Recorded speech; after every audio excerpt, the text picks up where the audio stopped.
Hi friends, welcome to this video on hypertension.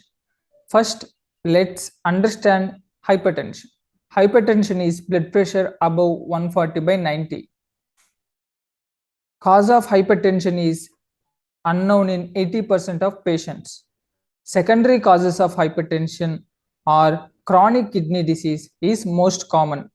Renal diseases like glomerulonephritis, renal artery stenosis. Endocrine disorders like Cushing syndrome, pheochromocytoma, use of corticosteroids or oral contraceptive pills. Neurogenic disorders, raised intracranial pressure, and aortic coarctation and pregnancy also causes pregnancy-induced hypertension. Stress conditions like trauma and white coat hypertension. White coat hypertension is BP raised in the hospital environment. BP is normal at home. Predisposing factors for hypertension: age more than 60 years, and male are most predisposed, and postmenopausal women, and family history of cardiovascular disease, smoking, high cholesterol diet, high alcohol intake, coexisting disorders like diabetes, obesity, and dyslipidemia, and sedentary lifestyle. So what happens if we get hypertension? Hypertension can cause multi-systemic manifestations. In heart, it can cause heart failure, left ventricular hypertrophy, myocardial infarction, aortic aneurysm, and it can cause gangrene of lower extremities, hypertensive encephalopathy, coronary heart disease, cerebral hemorrhages, stroke, chronic kidney failure, and preeclampsia or eclampsia in pregnancy. So let's see history in patients of hypertension. Mainly there will be no symptoms, or there can be fainting, dizziness, fatigue, irregular heartbeat, altered vision, vertigo, fainting episodes will be there. When we see patient of hypertension in emergency situations, there will be altered sensorium, neurological defects, visual defects, pulmonary edema, and hypertension retinopathy will be there. So how to check up BP in hypertension patient? BP instrument and heart should be on the same level, and we should check BP always in non-dominant hand. If we cannot measure BP in hands, we should measure in legs.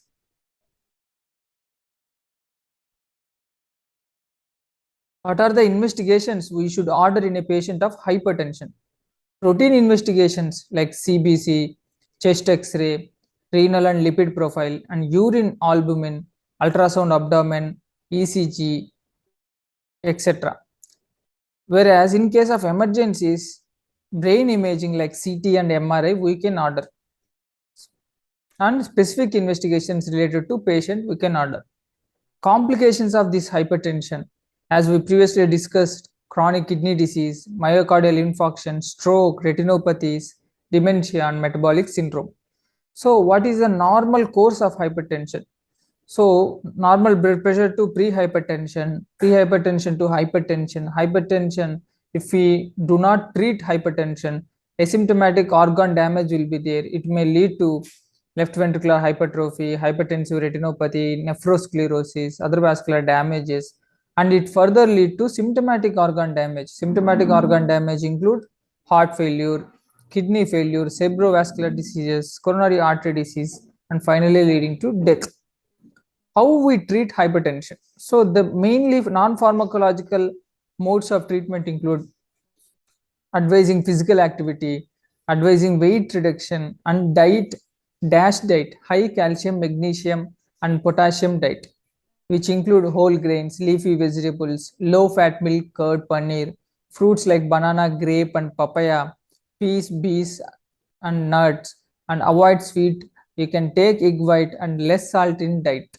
This is DASH diet.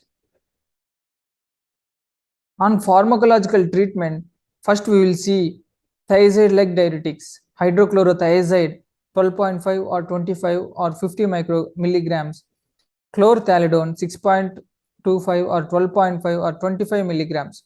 Chlorthalidone is more potent, but adverse effects also more with chlorthalidone. Indapamide has additional vasodilator property.